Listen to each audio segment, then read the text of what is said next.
Hello, everybody. So this week, SmackDown was pre-taped, and normally I'm going to start doing this kind of as a series of sorts now, predicting every episode of SmackDown and Raw, possibly Dynamite as well. Normally I would do my predictions today or earlier today, and then SmackDown or Saturday I would do the results and how I did. But it's been a bit of a weird episode of SmackDown because the results and predictions both exist at the same time. So I'm just going to run through everything that happened on SmackDown, why it happened, and what might stem from it, if anything. So Kevin Owens beat Austin Theory. Grayson Waller was on commentary. This is a very simple storytelling maneuver.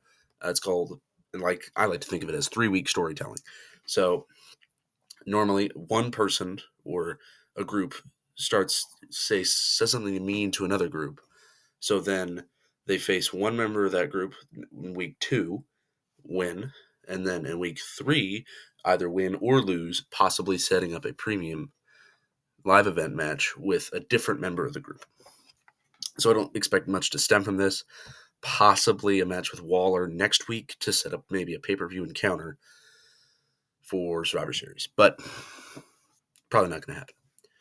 Charlotte Flair and Shotzi beat the women's tag team champions, Piper Niven and Chelsea Green, in a non-title match. This was technically before they won and defended their titles against Chase U on Halloween Havoc back on Halloween.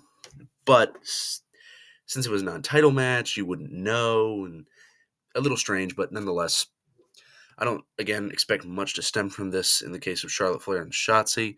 The women's tag team champions, normally it's called 50-50 booking in a sense. You know, if, where's someone? If Triple H and Goldberg have a match and Triple H beats Goldberg, oh no. But then Triple H has a match with Bobby Lashley coming up on pay-per-view. Bobby Lashley's probably going to win the match. It's 50-50 booking. You know, he beats Goldberg, loses to Lashley. And it's just a simple booking method. So you can expect them to have those titles for a little longer. So let's see what else is next. Paul Heyman and Solo Sikoa came out. Paul did a promo, Solo Sikoa is going to take on John Cena. Cena came out, beat up Solo. Pretty simple. Setting up the match. I don't like it because, again, back to the 50-50 booking thing. Grab these three again.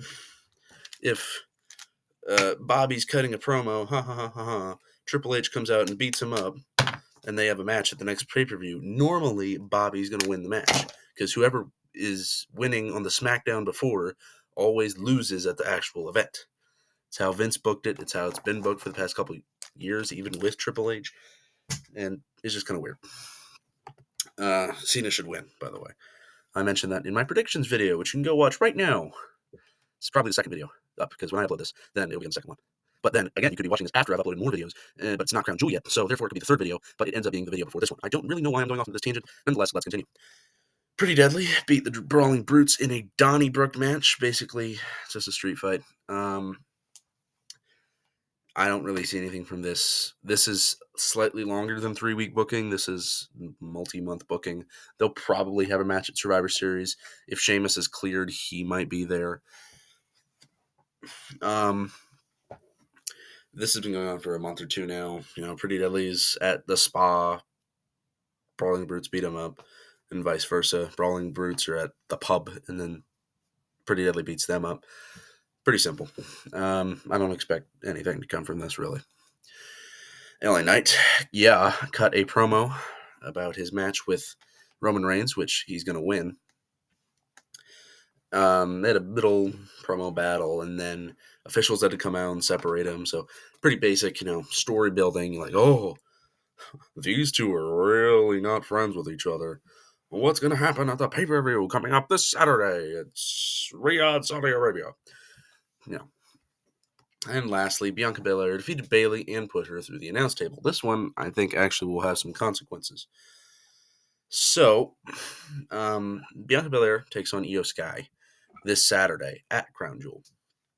I believe Io is going to win the match, and especially now, because, as I said, if Wrestler A, and Wrestler B are going to have a match at the pay-per-view, and Wrestler A beats up Wrestler B before the pay-per-view, and they're like all happy, then Wrestler B is probably going to win at the pay-per-view. It's just how things go.